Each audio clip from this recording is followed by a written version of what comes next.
أعوذ بالله من الشيطان الرجيم بسم الله الرحمن الرحيم La hawla wa la quwwata illa billahi al-ali al-azim. Respectable jeunesse, Zohar de l'imam Hussein alayhi salam, chers parents, salamun alaykum wa rahmatullahi wa barakatuh. Tout d'abord, on vous remercie de vous joindre à nous pour ce voyage spirituel. Donc c'est une première édition pour nous qui aura lieu du 13 au 31 juillet 2024, Inch'Allah. Donc tout d'abord, j'aimerais remercier tous ceux qui nous ont aidés et nous aident par leurs actions, leur présence ou leurs conseils pour que cette expérience soit la plus profitable pour chaque Zohar. Et notamment, j'aimerais également remercier Shahin Bay qui est en haut en régie et Célina Ben, ainsi que Koza TV qui est toujours là parmi nous pendant toutes nos réunions. Donc, la préparation spirituelle, elle a été faite par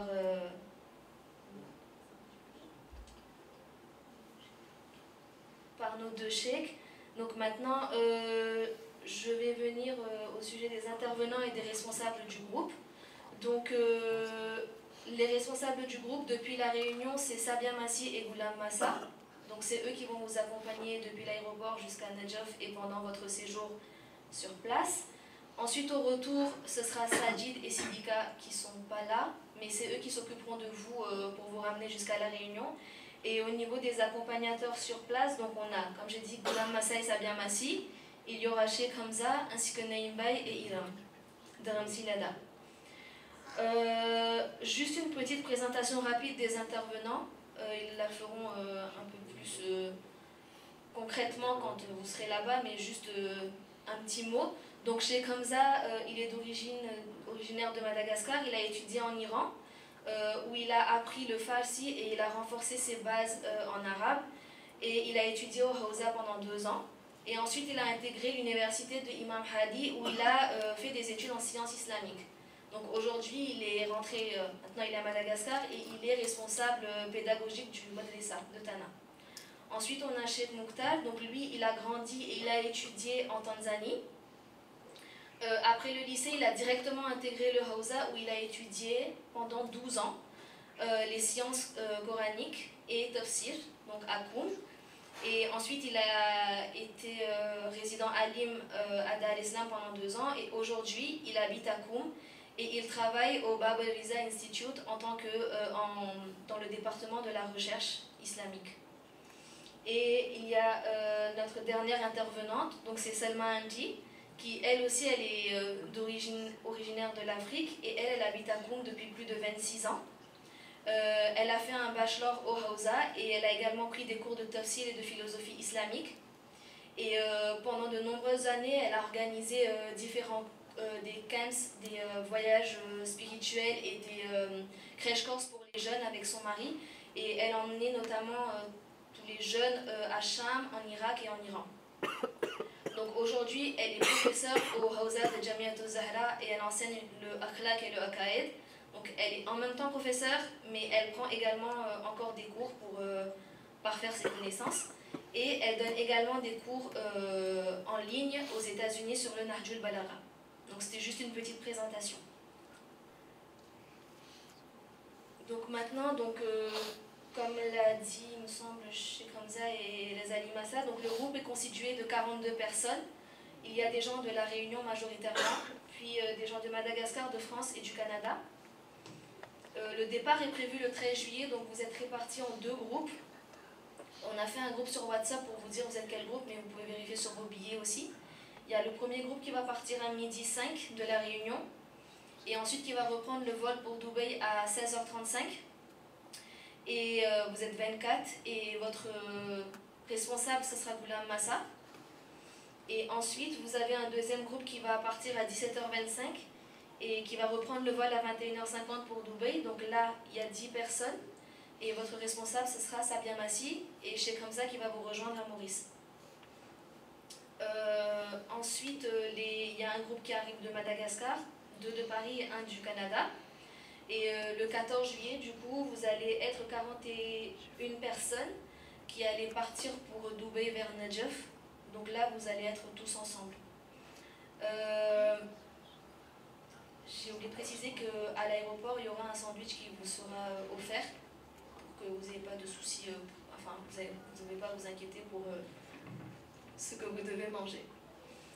Ensuite, pour le retour, vous allez être 41 personnes, donc le 30 juillet à 16h05 de Najaf à Dubaï. Et ensuite, le 31 juillet, donc à 2h35, vous allez être 31 personnes qui vont rentrer directement à La Réunion, 5 personnes qui vont rentrer à Madagascar et 5 personnes qui vont rester à Dubaï. Donc il faut bien noter que les personnes qui vont s'arrêter à Dubaï, après vous êtes sous votre propre responsabilité, il n'y aura plus d'adultes avec vous. Donc après, c'est à vous de voir ce que vous devez faire. Ensuite, un programme global, donc c'est à titre indicatif, il peut être modifié. Vous allez être, au niveau des dates, il n'y aura pas de modification, vous allez être à Kerbala du 14 au 18 juillet. Vous allez être au Qasr Résidence. Ensuite, vous allez faire le ziyarat de Samara et Kazmen et vous allez rester une nuit à Kazmen, donc du 19 au 20 juillet. Et ensuite, vous allez être à Najaf du 20 au 30 juillet à l'hôtel Nobala. Et pour Kazmen, ce sera à l'hôtel Baladul Amin. Ensuite, dans la journée, donc, vous aurez différents dars avec tous les intervenants. Et le soir, il y aura des discussions et des débats avec les intervenants aussi. Il y aura un programme de Azadali tous les jours et il y aura aussi des majlis avec le sujet Talbiyat al-Nafs. Et ensuite, il y aura namaz et shab, il y aura les différents ziyarat, il y aura la visite de Ayatollah Sistani, il y aura des visites des différents harams, des musées, etc. Et là, on vous a mis à peu près une heure approximative du namaz.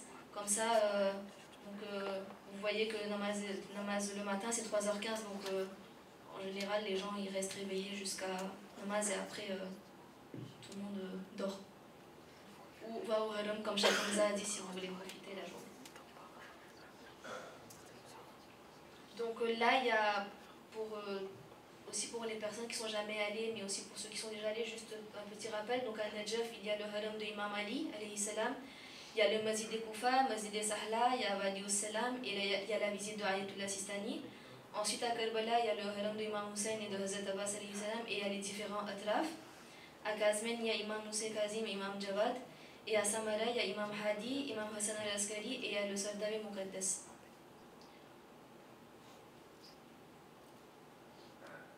Donc, alors là, il y a quelques informations importantes et qu'il faut vraiment prendre note.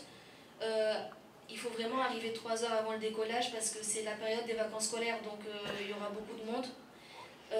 Donc il faut être à l'heure et surtout il faut rester groupé. Parce que si vous vous éparpillez et qu'on ne vous retrouve pas, même si vous êtes grand, mais ça va être un stress supplémentaire pour les responsables. Ensuite, si vous pouvez garder un mot à la main, parce que vous allez faire namaz à l'aéroport et dans l'avion aussi, donc vous gardez un mot à la main. Votre bagage ne doit pas dépasser 23 kg en soute et 7 kg à la main. Et si vous pouvez garder 2 tenues supplémentaires à la main, parce qu'on ne sait jamais si au cas où votre valise ne vient pas, je ne souhaite pas, mais on ne sait jamais. Gardez toujours des tenues supplémentaires à la main et vos médicaments personnels. Il ne faut pas que vous ayez des problèmes après. Dans votre valise, il faut que vous mettiez une copie de votre passeport. Et quand vous êtes à l'enregistrement, prenez une photo de votre bagage et de l'étiquette bagage où il y a la mention Maurice Dubaï Najaf. Si au cas où on ne retrouve pas votre valise, donc s'il y a toute cette mention-là, il y a une photo, quand on arrive à Najaf, c'est plus facile de leur transmettre pour qu'ils retrouvent. Ensuite, il faut mettre une photo d'identité sur votre passeport, donc en hijab pour les filles, comme ça on retrouve plus facilement, au lieu d'aller ouvrir et de perdre du temps. Donc vous mettez une photo, si vous avez une pochette passeport, vous pouvez mettre dedans, sinon vous collez avec un morceau de scotch. Et vous gardez une copie de votre passeport en couleur.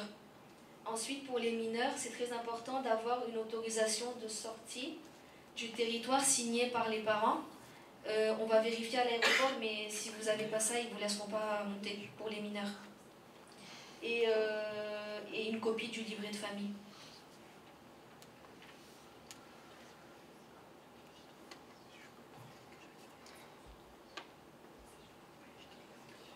Ensuite, j'ai juste oublié de préciser ici que, donc comme il y a 2 groupes, il y aura un groupe qui aura plus d'attente à l'aéroport de Dubaï.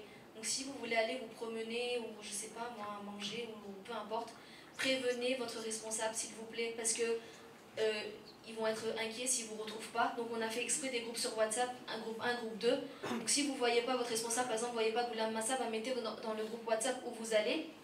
Donc ça c'est au cas où lui il n'a pas vu, quelqu'un d'autre peut vous retrouver si on ne sait pas où vous êtes, parce que vous avez beaucoup d'heures d'attente et donc vous allez vous dire oui c'est bon, j'ai de l'attente donc je vais aller me promener, etc. Donc voilà, et pour le deuxième groupe aussi, vous allez avoir très peu de temps d'attente. Donc il faudra faire vite et surtout rester vraiment groupé parce qu'il y a un changement de terminal à faire. Pour les personnes qui ne sont jamais allées à Dubaï et qui ne savent pas, il ne faut pas que vous vous perdez. Parce que si on ne vous retrouve pas, là vous ratez votre vol et il n'y a pas de marche arrière. Voilà. Vous allez aussi avoir un tag bagage avec un numéro qu'on va vous donner à l'aéroport. Donc ça, il faut que vous le mettiez sur votre valise en soute et la valise à main. C'est plus facile pour vous repérer aussi quand vous récupérez vos bagages.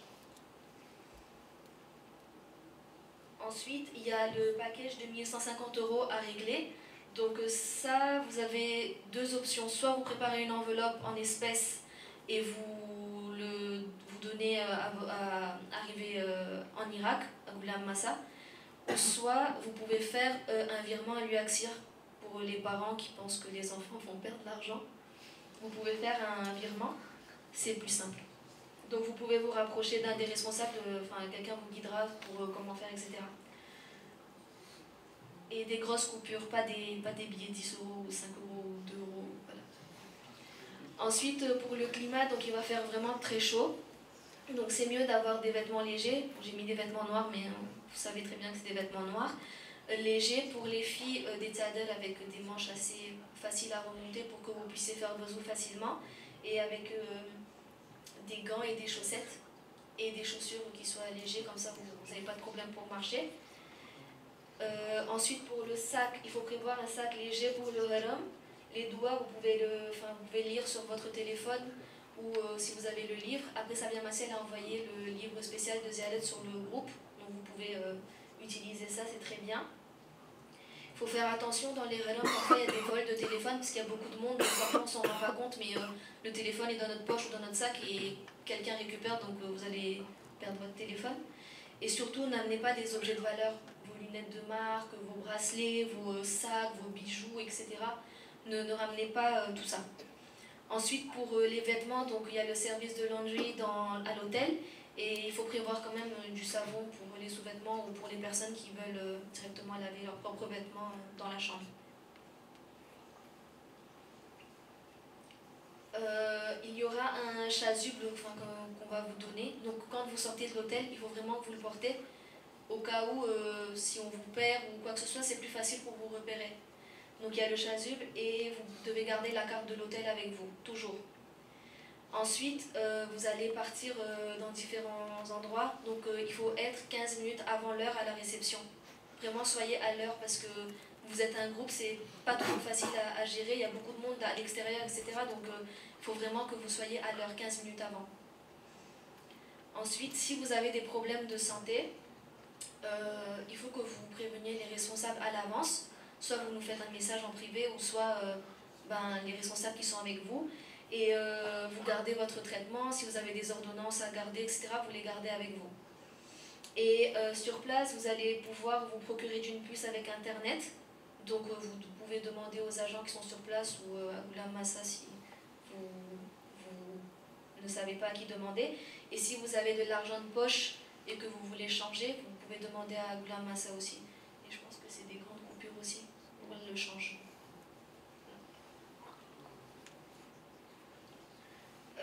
Maintenant, juste un petit mot à la fin. Donc, on voulait mettre l'accent sur 5 points clés qui sont vraiment importants pour que ce voyage se déroule bien. Donc, la première chose, c'est la discipline. Donc, à l'aéroport, pendant les sorties de groupe, dans votre chambre, vous n'êtes pas tout seul dans votre chambre, vous êtes un petit groupe, donc il faut toujours rester discipliné et respecter, qui est le point suivant, les autres, mutuellement et aussi vos intervenants et vos responsables. Donc en général, vous connaissez à peu près tous, donc quand même, il y a quand même un respect à avoir les uns envers les autres. Ensuite, au niveau de la ponctualité, donc comme j'ai dit, il faut toujours être 15 minutes avant à la réception et être à l'heure pendant tous les programmes. Quand vous avez les DULS, si on vous dit que, je sais pas moi, c'est à 10h du matin, n'arrivez pas à 10h15. Les intervenants, ils vont pas attendre et puis ils ont beaucoup de choses à vous apprendre, donc vraiment soyez à l'heure. Pour les visites, pareil, pour les sorties aussi. Ensuite, vous êtes grand, vous êtes responsable, vous êtes des adultes, donc vous devez faire attention à vos affaires et penser toujours à l'entraide, parce que c'est quand même un voyage où vous êtes tous ensemble. Donc si vous voyez que quelqu'un a besoin d'aide, quelqu'un est perdu, quelqu'un a besoin de quelque chose, donc aidez. Ne vous dites pas que non, moi je m'occupe que de moi. Non, c'est pas comme ça, vous aidez tout le monde, ok? Et ensuite, la dernière chose, c'est la spiritualité. Donc avant que vous quittez votre domicile, pensez vraiment à votre niyat. Et il faut que vous ayez vraiment la conscience que vous avez vraiment une grande chance d'être à Karbala pour Ashura, comme Sheikh Hamza l'a dit. Et ensuite, essayez d'apporter un petit changement en vous. Même si c'est tout petit, c'est pas grave, c'est vraiment le changement qui compte, comme on le dit. Et très important, restez toujours en connexion avec Allah subhanahu wa ta'ala et nos masoumin. Méditez et réfléchissez à vos objectifs de la vie. Maintenant, on avait eu des questions au sujet du téléphone. Donc le téléphone, il est autorisé, mais c'est vraiment l'occasion de se détacher de toutes ces choses matérielles, etc. Donc par respect, surtout pendant les dulls et les discussions, restez loin de votre téléphone. Prenez un cahier pour prendre des notes ou des choses comme ça.